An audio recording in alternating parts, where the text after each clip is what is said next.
Hola, estimados colegas que asistieron al Congreso Internacional AEPROMO. Surgieron algunas dudas en torno a mi ponencia, entonces trataré de explicar y contestar cada una de las preguntas que nos están realizando. Bueno, me preguntan primero que si podríamos explicar cómo se hace el abordaje contralateral al acceso en L5S1. Dentro de esta charla que vamos a tener, voy a presentar un video explicativo de la forma en que realizamos este abordaje, para entonces de una manera más gráfica podamos contestar esta pregunta. La siguiente, que también correspondería a esta parte, dice: ¿qué grado de oblicuidad se maneja para acceder al disco intervertebral de forma segura, evitando la raíz?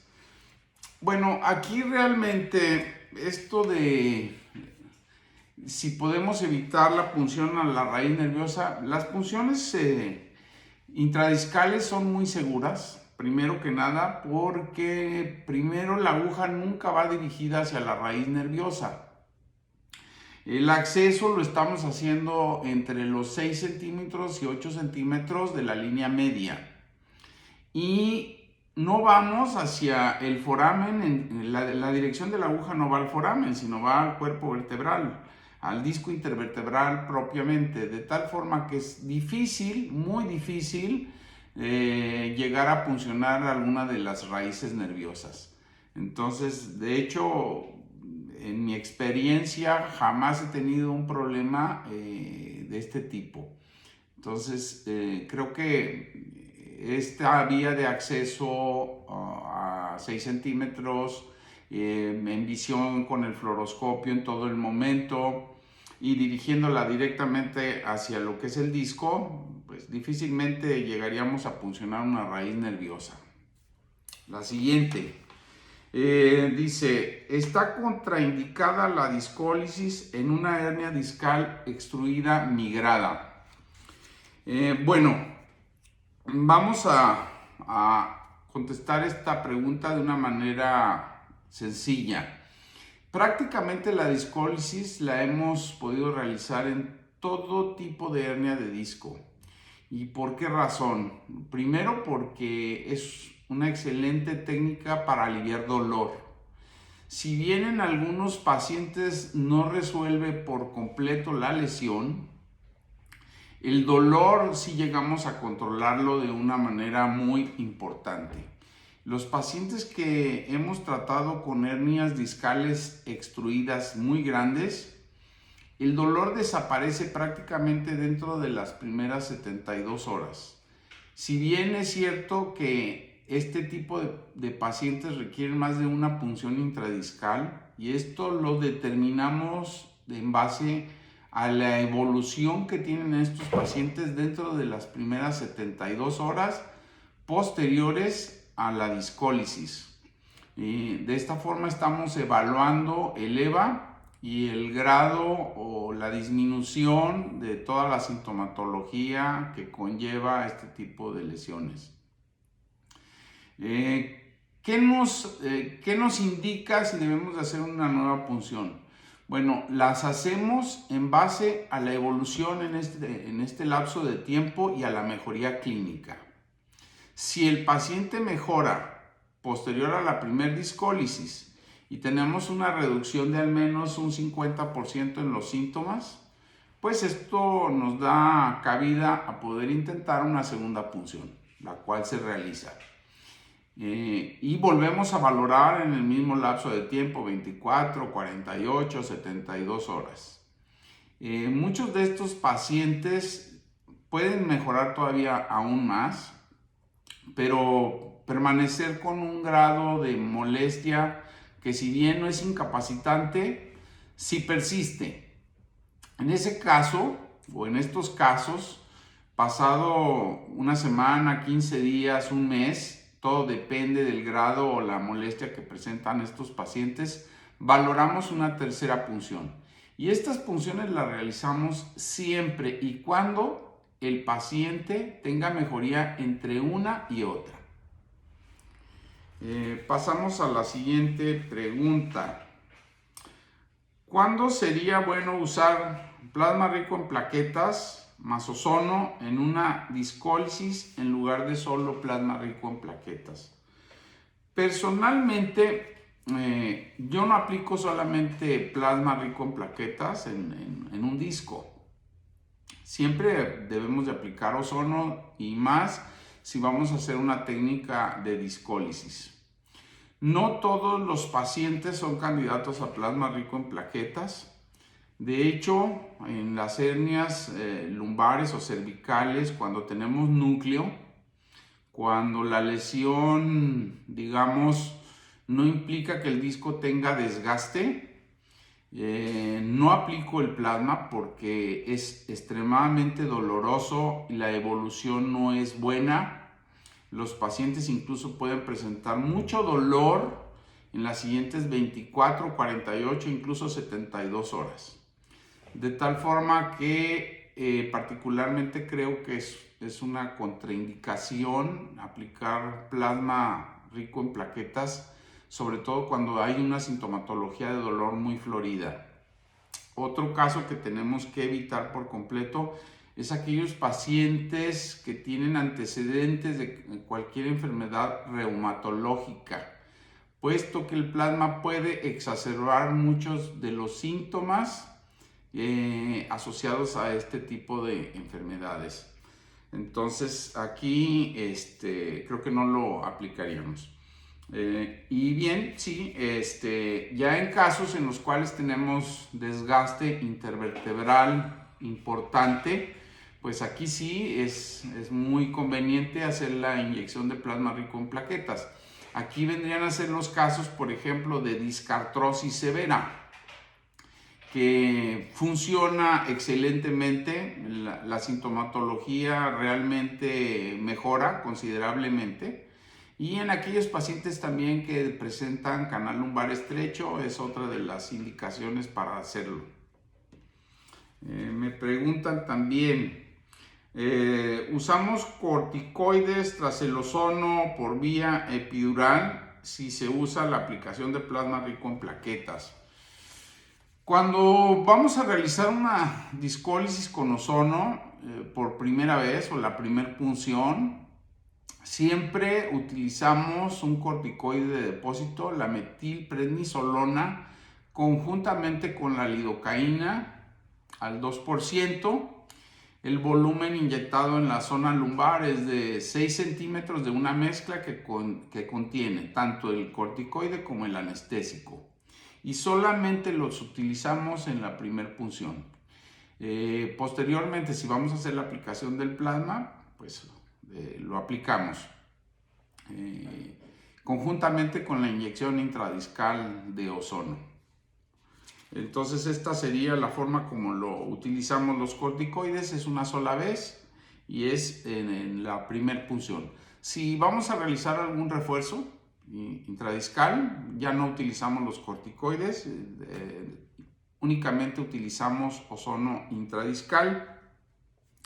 Y en alguna ocasión en los refuerzos del plasma, generalmente los pacientes con discartrosis y que fueron candidatos a la aplicación de plasma rico en plaquetas, obviamente esto a los 3, a los 4 meses, a los 6 meses e incluso algunos pacientes hasta el año, volvemos a hacer una infiltración con ozono y con plaquetas.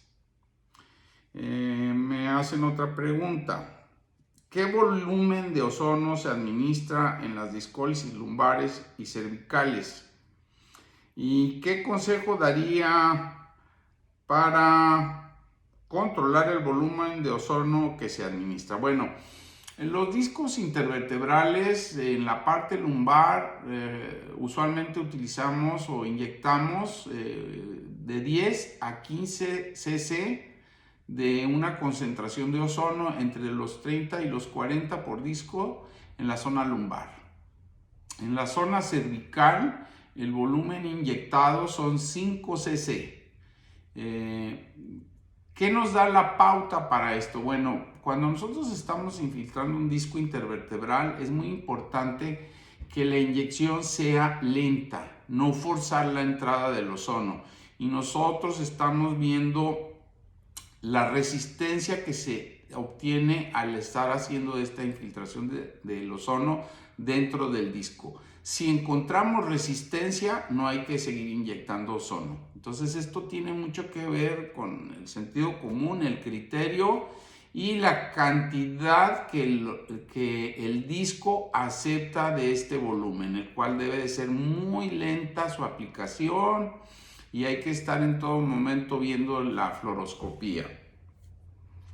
Me preguntan otra duda, que si el disc de compresor se puede encontrar en España.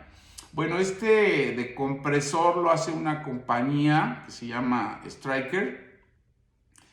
Actualmente en los Estados Unidos se puede encontrar. Nosotros, por desgracia, en México el distribuidor ya dejó de importarlo, de tal forma que no contamos con este aditamento que, en mi criterio, en las hernias contenidas pequeñas es excelente, es muy seguro. La técnica es prácticamente la misma que una discólisis y nos permite extraer parte del núcleo sin afectar ninguna otra situación anatómica en el organismo, ¿no? Es muy seguro, muy confiable y realmente vamos prácticamente nada más a lo que es el núcleo y extraemos una pequeña cantidad del mismo, seguido de la infiltración de ozono intradiscal, de tal forma que en los controles de resonancia magnética generalmente se observa claramente que la hernia de disco desapareció y el abombamiento pues prácticamente no existe.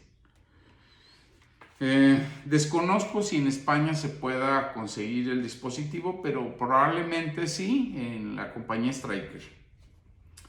Aquí viene otra pregunta, dice, la discólisis con plasma, ¿existe dolor y es posible aplicar una mezcla de dexametasona en pequeñas cantidades con anestésico para el control post-discólisis?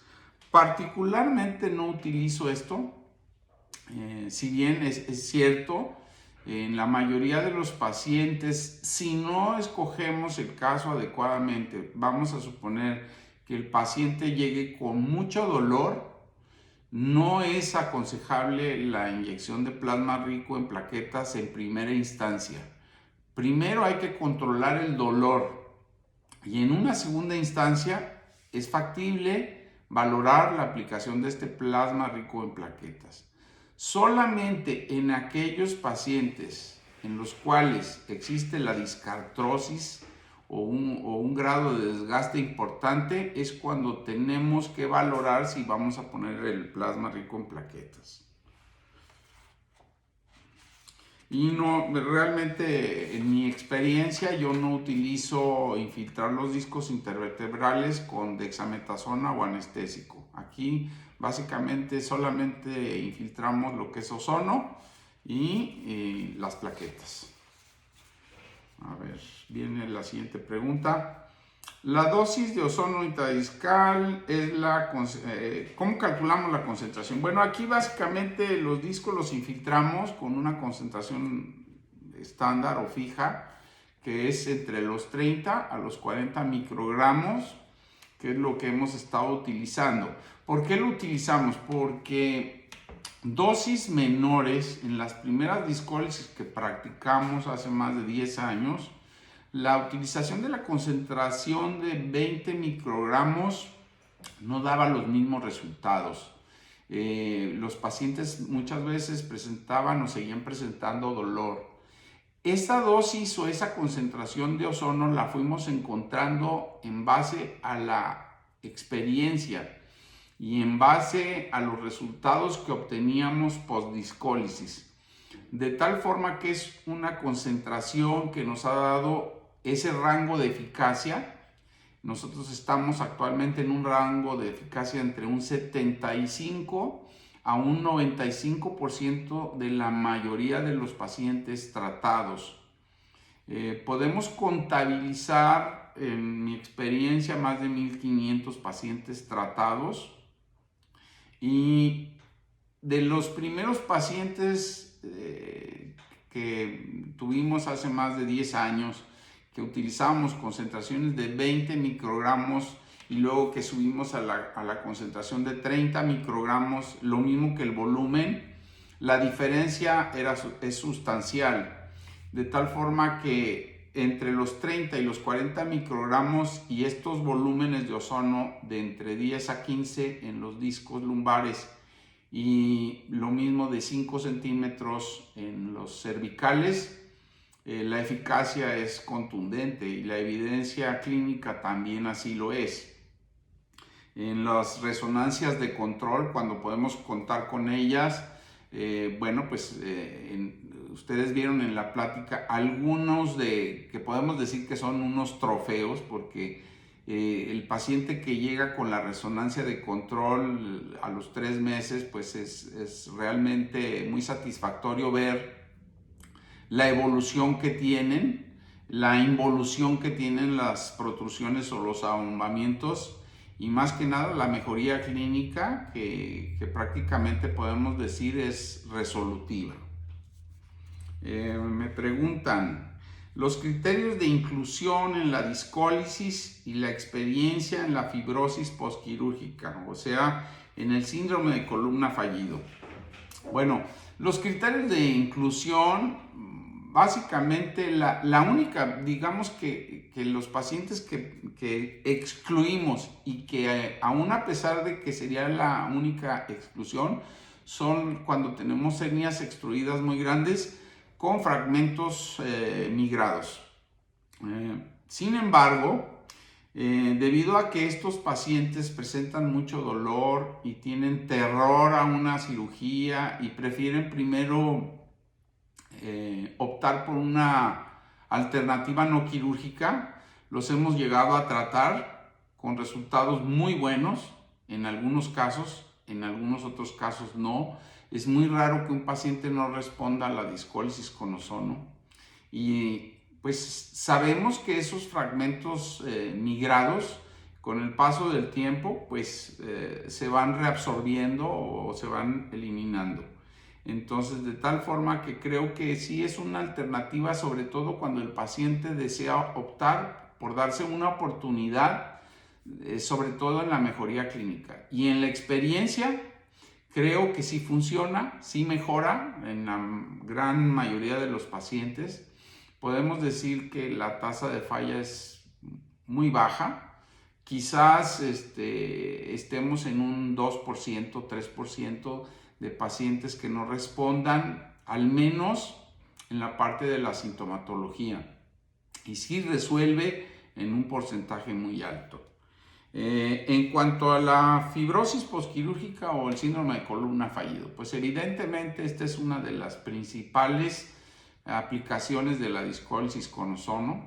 La experiencia en estos casos es muy buena y sobre todo en estos pacientes la epidurólisis viene a ser, digamos que el tratamiento de elección, puesto que hemos visto que los resultados y la resolución también en la mayoría de los pacientes es muy alta. Estamos hablando que un paciente con síndrome de columna fallido tiene un porcentaje de efectividad que va entre un 65 a un 90% en la mayoría de los casos. De tal forma que sí, es una técnica indicada en estos casos. Además de que son los propios pacientes los cuales ya no quieren volver a ser intervenidos quirúrgicamente y sus alternativas terapéuticas disminuyen considerablemente. Entonces sí, definitivamente es una de las principales indicaciones de aplicación sobre todo de ozono epidural, la colocación de catéter epidural para administraciones subsecuentes, además de la discólisis. El corticoide lo utilizamos solo epidural junto con el anestésico previo a la discólisis. Sí, la metilprednisolona la utilizamos en el momento que estamos haciendo el bloqueo epidural y solamente lo utilizamos en la primera punción, si así lo requiere el paciente. Bien, ¿usted utiliza la aplicación de plaquetas y cuántas veces, con qué diferencia de tiempo? No todos los pacientes son candidatos a plaquetas, creo que ya lo había mencionado anteriormente.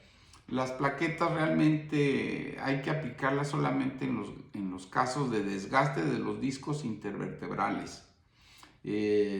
No recomiendo aplicación de plaquetas de manera rutinaria en todo paciente que se va a hacer discólisis. Es muy frecuente y es constante, casi yo diría, que en aquellos pacientes que tienen o que llegan al consultorio con mucho dolor, el infiltrar plasma rico en plaquetas va a agravar el cuadro y eso es extremadamente doloroso. El paciente puede desconcertarse y también el médico. Es de difícil control, puede durar hasta 2 o 3 días en controlarse el dolor, aunque después pueda existir mejoría y eso hay que recalcarlo en los pacientes que sí hemos llegado a aplicar plaquetas en este tipo de casos y de tal forma que siempre les decimos, puede existir dolor, hay que dejar analgésicos, hay que dejar antiinflamatorios y sabemos que en el lapso de unas 48 a 72 horas este dolor cederá. Si no hay una resolución posterior a la aplicación de plaquetas, una segunda infiltración de ozono intradiscal lo puede resolver.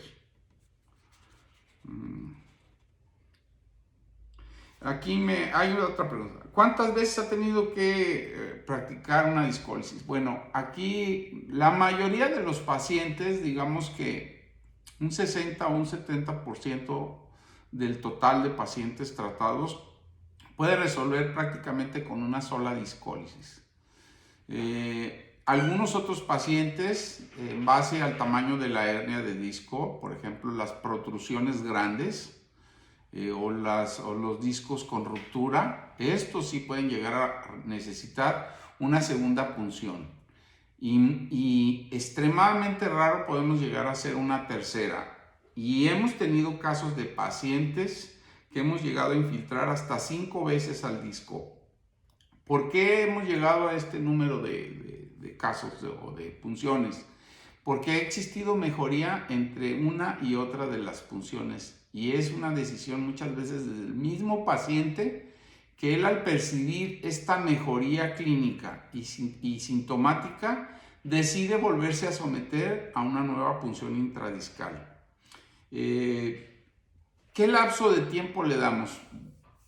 Cuando hacemos una punción de primera vez y son pacientes que vienen, por ejemplo, de alguna ciudad lejos o de otro país, procuramos hacer los refuerzos dentro de las primeras 72 horas. Si son pacientes locales, el lapso entre una y otra puede ir hasta dentro de los primeros 10 a 15 días. Y esos serían más o menos los parámetros entre una punción y otra. Pero generalmente podemos hacer los refuerzos en las primeras 72 horas a los primeros 10 días. Bueno. Aquí hay, lo que siempre se ha hablado de que si al nosotros infiltrar ozono intradiscal vamos a deshidratar el disco y va a tener una repercusión en la funcionalidad del mismo. Bueno, en base a la experiencia que hemos tenido, no solamente de particular, sino de muchos otros colegas que realizan discólisis y que toman las resonancias magnéticas de control, hemos encontrado que lejos de que el disco se encuentre en más deshidratado o en peores condiciones post-discólisis, hemos encontrado que hay una reorganización de los tejidos y es muy evidente que el disco se ve en las resonancias magnéticas de control en mejores condiciones. No en todos los pacientes, pero sí en algunos. Y cuando utilizamos el ozono más el plasma rico en plaquetas, esto tiene mayor evidencia.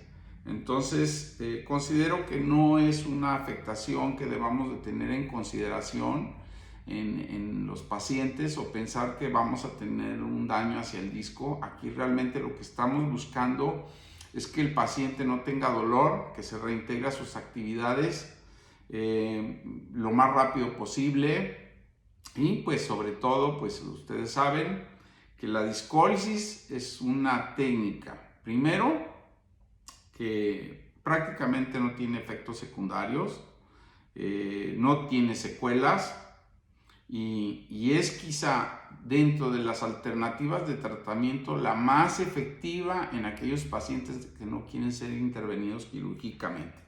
Entonces siempre hay que darles esta oportunidad, sobre todo también a los pacientes que son jóvenes, los cuales después de una cirugía de columna, pues y si tenemos un síndrome de columna fallido, es muy difícil que tengan otra solución a su problema. Seguimos con la pregunta: ¿qué podemos obtener a los pacientes con discartrosis de columna? Bueno, pues ya lo he contestado. La discartrosis de columna, la mejoría en los pacientes es muy evidente. La mejoría clínica lo es también, el dolor desaparece, incluso en aquellos casos en los cuales encontramos verdaderamente destrucción del tejido, del fibrocartílago del disco. Una vez que hemos infiltrado no solamente ozono, sino también el plasma rico en plaquetas, el porcentaje de mejoría asciende a un 80, un 90% en la mayoría de estos casos. De tal forma que sí considero que es una alternativa viable y efectiva de tratamiento. Bueno, pues estas son las dudas que han surgido en torno a nuestra charla. Espero que haya servido. Enseguida les voy a mostrar lo que es el video del acceso a la región lumbar, de tal forma que lo puedan revisar, y trataremos de hacerlo de la manera más gráfica posible. Muchas gracias. De tal forma que para acceder al disco vamos a inclinar nuestra aguja a 70 grados. Esta es la inclinación que vamos a tener para acceder al disco L4, que es el que nos va a hacer el punto de referencia para la entrada a L5 con S1. Bueno, aquí se introduce la aguja. Cuando vamos a acceder a lo que vendría a ser el disco L5 S1, vamos a ingresar por el mismo punto de entrada a L4. Entonces, ¿qué es lo que hacemos? Si bien este es un ángulo de 90 grados, la inclinación va a ser, vamos a hacer una inclinación así, en 70 grados, o incluso en 60 grados, pero entonces nos vamos a desplazar de manera oblicua. Hacemos esta inclinación. Esta sería el desplazamiento y el punto de ingreso hacia el disco L5 con S1. Esta es la forma de hacerlo. Entonces, si bien estamos viendo el grado de inclinación que tiene, entonces repito, 90 grados, inclinamos la aguja hacia la derecha según sea el punto de entrada, 70 grados, y luego vamos a abrirlo en abanico oblicuo, de tal forma que nuestro dedo índice es el que va a dar la dirección. ¿Sí? Esta es la forma, y así ingresamos al disco. Esta es la forma más segura de ingresar al disco L5 S1. Punto de entrada en L4. Repito, hacemos el movimiento, 90 grados está la aguja, vamos a hacer la inclinación si vamos a entrar a L4, 70 grados, presión con el dedo índice e ingresa la aguja. Si vamos a L5 con S1, 90 grados, hacemos la inclinación a 70 y nos desplazamos en abanico y la dirección de la aguja entonces irá así. Ese es. Si queremos hacer una punción contralateral, ya sea porque exista una sacralización lumbosacra, muchas veces está pegada la vértebra L5 con el sacro. Este tipo de punciones en ocasiones tenemos que hacer la contralateral para poder ingresar. Utilizamos entonces la misma línea media, la Tuffier, 6 centímetros. Se puede hacer lo mismo, 90 grados, 70 grados de inclinación. Nos abrimos en abanico e ingresamos al disco. ¿Dónde tiene que estar colocado el equipo de rayos X? Bueno, usted para realizar la discólisis siempre debe de estar del lado del amplificador, de tal forma que nos dé la imagen adecuada. Entonces, nosotros vamos a tener el intensificador y vamos a estar del lado del mismo, para entonces poder hacer estas punciones.